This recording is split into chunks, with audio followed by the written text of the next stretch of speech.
નમસ્તે વિદ્યાર્થી મિત્રો.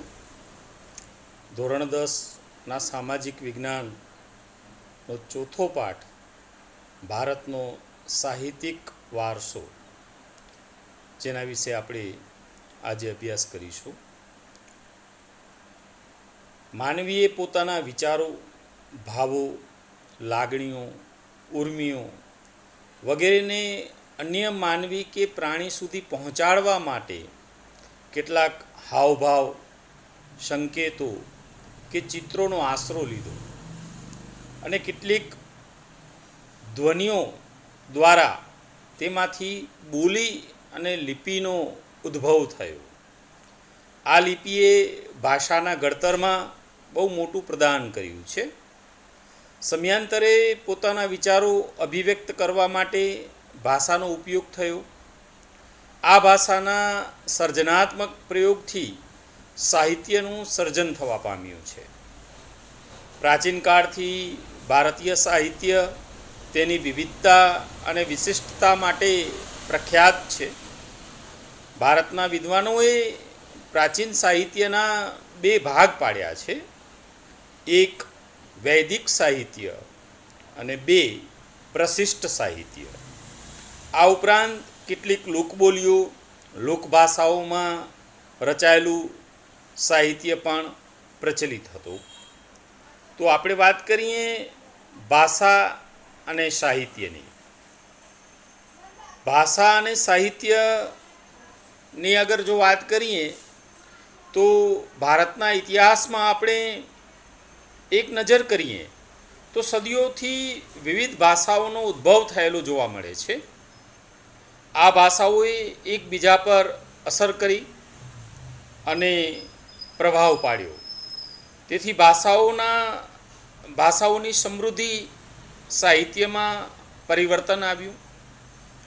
પરિણામે નવી નવી ભાષાઓ અને નવા નવા સાહિત્યનું સર્જન થયું. તેનું ઉત્તમ ઉદાહરણ સંસ્કૃત ભાષા છે. વર્તમાન સમયમાં સંસ્કૃત ભાષાનો ઉપયોગ બહુ ઓછો છે, પણ ધાર્મિક કાર્યો અને પૂજા વિધિઓમાં એ સંસ્કૃત ભાષાનો ઉપયોગ થાય છે.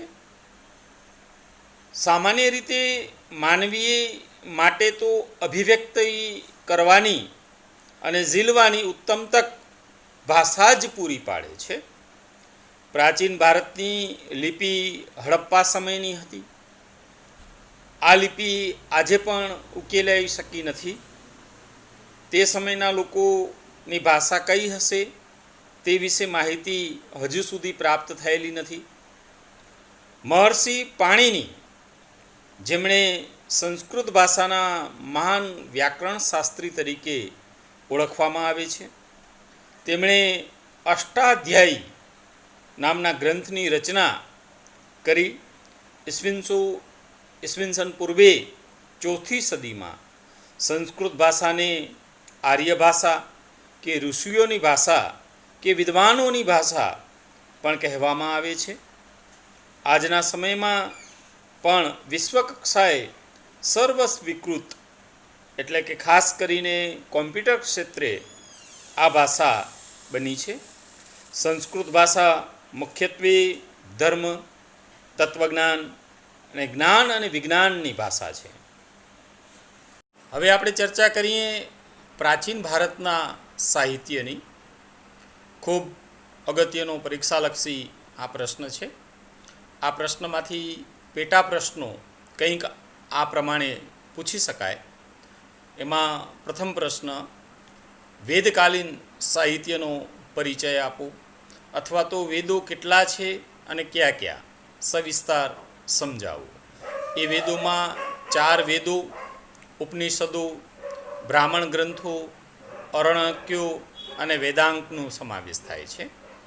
પછી બીજો પ્રશ્ન, એ પ્રાચીન ભારતના મહાકાવ્ય તરીકે રામાયણ અને મહાભારતનો પરિચય આપો. પ્રશ્ન 3, એ પ્રાચીન ભારતના સાહિત્ય તરીકે બૌદ્ધ સાહિત્યનો પરિચય આપો.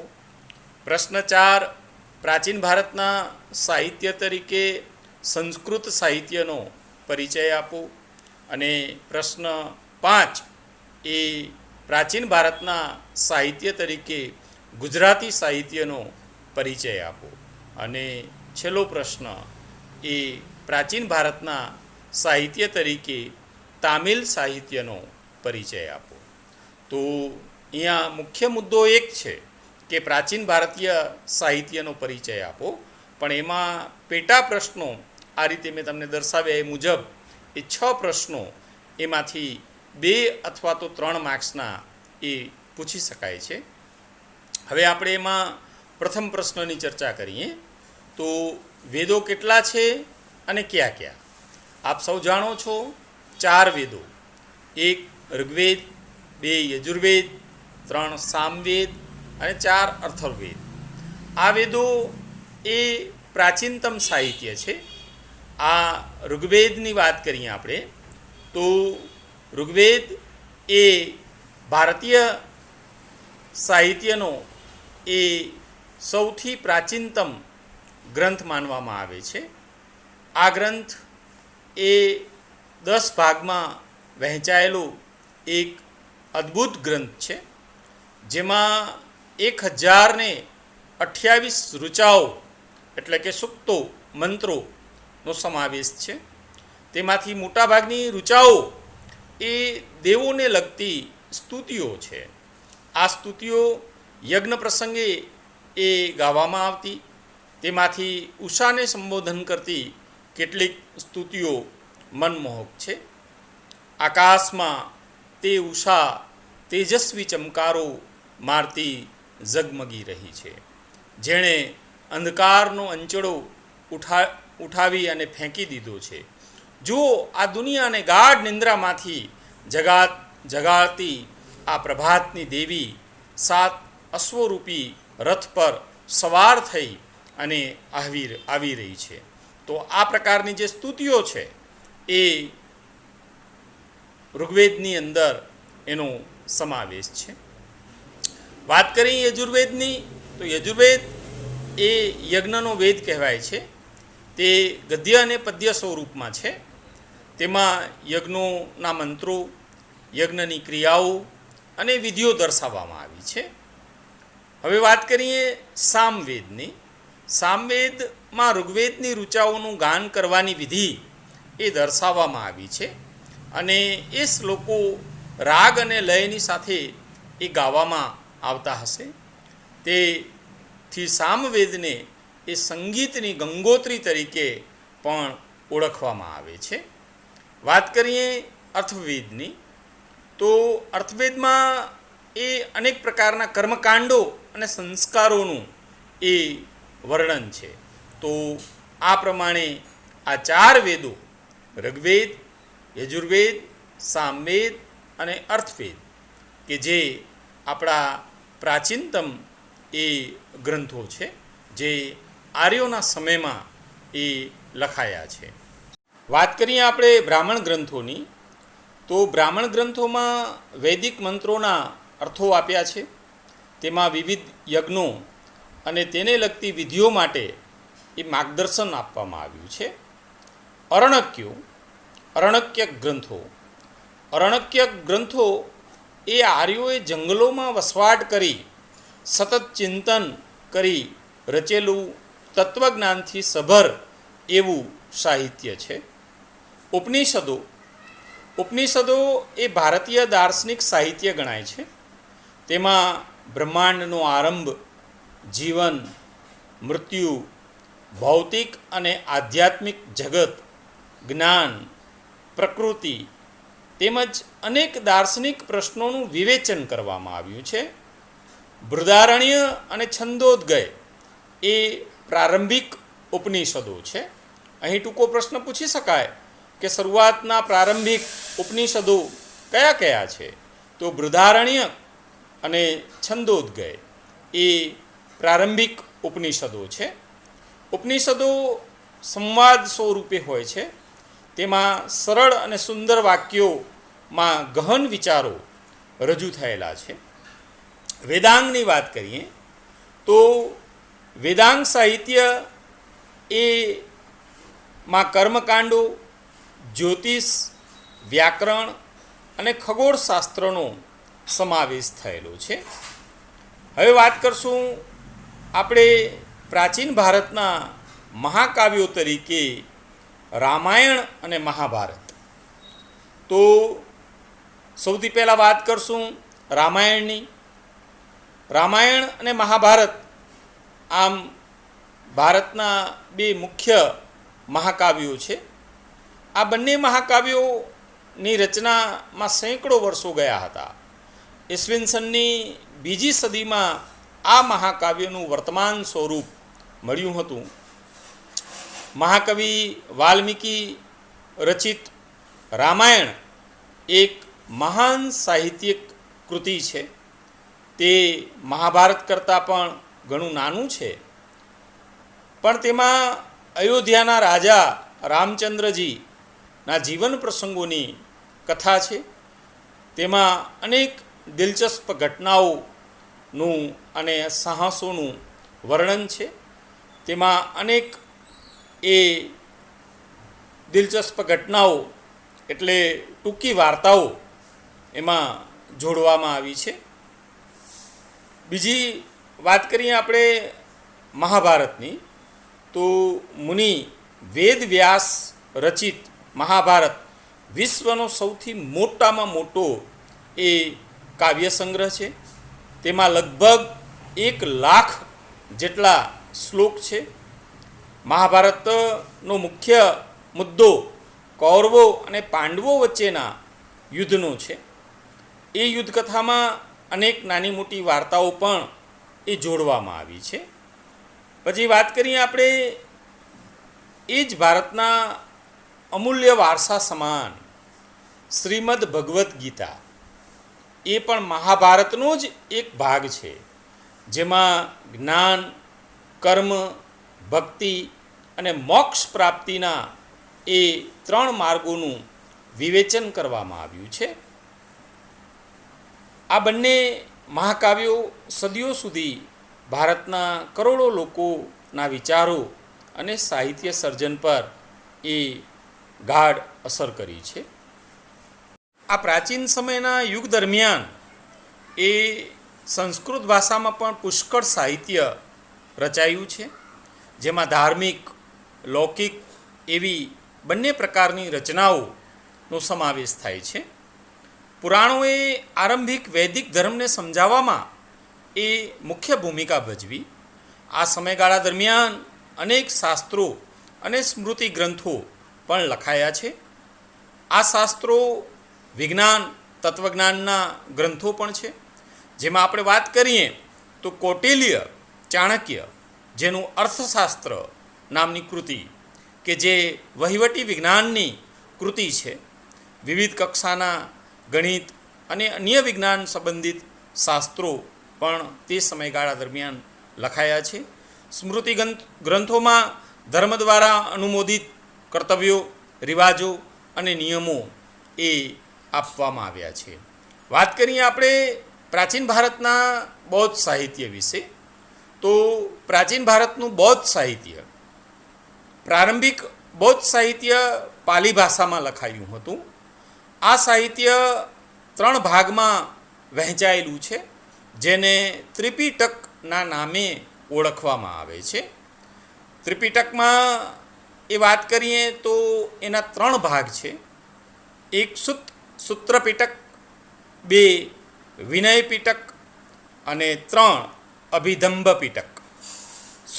સૂત્ર પિટકમાં મુખ્યત્વે બુદ્ધ અને તેમના શિષ્યો વચ્ચેના સંવાદ છે. વિનય પિટકમાં બૌદ્ધ સંઘના નિયમો એ દર્શાવવામાં આવ્યા છે.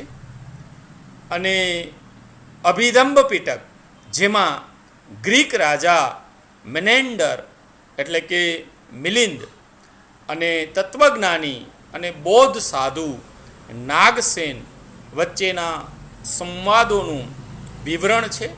અને જેના કારણે તેમાંથી મિલિંદ પન્હુ નામનું એક મહત્ત્વનો ગ્રંથ લખાયો છે. અશ્વઘોષનું નામ પણ બહુ બૌદ્ધ સાહિત્યમાં પ્રચલિત છે, જેમણે બુદ્ધ ચરિત્ર નામનું પુસ્તક એ સંસ્કૃત ભાષામાં એ લખેલું છે. તો આ રીતે આ પ્રશ્ન પણ ખૂબ અગત્યનો પરીક્ષાલક્ષી કે પ્રાચીન સમયના બૌદ્ધ સાહિત્યનો પરિચય આપો. વાત કરીએ આપણે પ્રાચીન ભારતના સંસ્કૃત સાહિત્યનો અથવા તો ગુપ્ત યુગના સંસ્કૃત સાહિત્યનો પરિચય આપો. ગુપ્ત યુગને સંસ્કૃત સાહિત્યનો સુવર્ણ યુગ ગણવામાં આવે છે, જેનું વર્ણન કરું. ગુપ્ત યુગ સંસ્કૃત સાહિત્યમાં ઘણા બધા કાવ્યો અને નાટકો લખાયા છે, તેથી તે સમયગાળાને એ સંસ્કૃત સાહિત્યનો સુવર્ણ યુગ માનવામાં આવે છે. આ સમયમાં મહાકવિ કાલિદાસ, મહાકવિ ભવભૂતિ, ભર્તૃહરિ, બાણભટ્ટ, માઘ વગેરે જેવા મહાન સંસ્કૃત સાહિત્યકારો થઈ ગયા કે જેમણે ભારતમાં એ ખૂબ મહત્ત્વના ગ્રંથોની રચના કરી છે. આ સૌમાં મહાકવિ કાલિદાસ તેમની કાવ્યકલા અને ઉત્કૃષ્ટ શૈલીના કારણે એ વિશ્વ પ્રસિદ્ધ માનવામાં આવે છે. અભિજ્ઞાન શાકુંતલમ, માલવિકા અગ્નિમિત્રમ, વિક્રમો વર્ષ્યમ, કુમાર સંભવ, રઘુવંશ, મેઘદૂત, ઋતુસંહાર નામની બેનમૂન કૃતિઓની રચના એમણે કરી છે. આ સમયમાં અન્ય પ્રસિદ્ધ કૃતિઓમાં બાણ રચિત એ હર્ષચરિત્ર એટલે મહારાજા હર્ષવર્ધનનું જીવનચરિત્ર અને કાદંબરી, એ ઉપરાંત ભવભૂતિ રચિત ઉત્તર રામચરિતમ, ભારવી રચિત કિરાતાર્જુનિયમ, વિશાખા દત્ત રચિત મુદ્રા રાક્ષસ, શુદ્રક રચિત મુચ્છકટિકમ અને દંડી રચિત 10 કુમાર ચરિતમ. આ બધા જ એ સંસ્કૃત સાહિત્યના મહાન ગ્રંથો છે. રાજકીય પ્રસંગો, પ્રણય પ્રસંગો, રૂપકો, હાસ્ય પ્રસંગો, તત્વજ્ઞાન વગેરે આ ગ્રંથોના એ મુખ્ય એ વિષયો રહેવા પામ્યા છે. વાત કરીએ આપણે પ્રાચીન ભારતનું ગુજરાતી ગદ્ય અને પદ્ય સાહિત્ય. પ્રાચીન ભારતના ગુજરાતી સાહિત્ય વિશે પણ પ્રશ્ન પરીક્ષામાં પૂછી શકાય છે. તો પ્રાચીન યુગની જૂની ગુજરાતી ભાષામાં પદ્ય સાહિત્ય રચાયું હતું. સમય જતાં ગુજરાતી ભાષાનો વિકાસ થતાં અનેક કૃતિઓ રચાઈ છે. નરસિંહ મહેતા ભક્તિ સાહિત્યથી ગુજરાતી ભાષામાં પદ્ય સાહિત્યનો પ્રારંભ થયો છે. મીરાબાઈના પદો, અખાના છપા, પ્રેમાનંદના આખ્યાનો, પ્રીતમના પદો, દયારામની ગરબીઓ વગેરે મધ્યયુગની પદ્ય સાહિત્યને સમૃદ્ધ બનાવ્યું છે. અર્વાચીન યુગમાં ઉમાશંકર જોશી, નાનાલાલ, સુંદરમ વગેરે પદ્ય સાહિત્યને સમૃદ્ધ બનાવ્યું છે. અર્વાચીન સમયમાં નર્મદ, નવલરામ, કિશોરલાલ મસરૂવાળા, મહિપતરામ રૂપરામ, ગોવર્ધનરામ ત્રિપાઠી, પન્નાલાલ પટેલ વગેરે સાહિત્ય સર્જન અને સાહિત્યકારોએ એ ગદ્ય સાહિત્યને સમૃદ્ધ બનાવ્યું છે. પ્રાચીન ભારતનું તમિલ સાહિત્ય. પ્રાચીન યુગ દરમિયાન તમિલ, તેલુગુ, કન્નડ અને મલયાલમ એ 4 દ્રવિડી કુળની ભાષાઓમાં સાહિત્ય રચાયું છે. અહીં આપને વાત કરી દઉં કે આ 4 ભાષાઓ કયા કયા રાજ્યોમાં બોલાય છે. તો તમિલ ભાષા તમિલનાડુમાં બોલાય છે, તેલુગુ ભાષા આંધ્રપ્રદેશમાં બોલાય છે, મલયાલમ ભાષા કેરળ રાજ્યમાં બોલાય છે અને કન્નડ ભાષા એ કર્ણાટક રાજ્યમાં બોલાય છે. તો આ 4 ભાષાઓને દ્રવિડી કુળની ભાષાઓ તરીકે ઓળખવામાં આવે છે. આ 4 ભાષાઓ પૈકી સૌથી જૂનામાં જૂની ભાષા એ તમિલ ભાષા છે આ તમિલ સાહિત્ય ઈસવીસનના પ્રારંભમાં રચાયું હોય એવું માનવામાં આવે છે. આ સમયમાં ભારતની પ્રચલિત પરંપરાઓ મુજબ એ 3 સંગમની રચના થઈ. એ સંગમના આશ્રય અનેક સંતો અને કવિઓને પોતાની કૃતિઓ રચી છે, જે સંગમ સાહિત્ય તરીકે ઓળખવામાં આવે છે. રાજનીતિ, યુદ્ધ, પ્રેમ સંબંધ વગેરે સંગમ સાહિત્યના મુખ્ય વિષયો હતા. જેમાં આપણે વાત કરીએ તો એતુ થોક્કઈ 8 કાવ્યનું સંકલન, તોલ્કાપિયમ જેને વ્યાકરણ ગ્રંથ તરીકે ઓળખવામાં આવે છે, અને પથ્થુ પાતુ જેને 10 ગીતો તરીકે ઓળખવામાં આવે છે. આ ત્રણેયને સંગમ સાહિત્ય તરીકે ઓળખવામાં આવે છે. તે સમયગાળા દરમિયાન કવિ તિરુવરુવલ્લે થઈ ગયા કે જેમણે કુરલ નામનો ગ્રંથ લખેલો છે.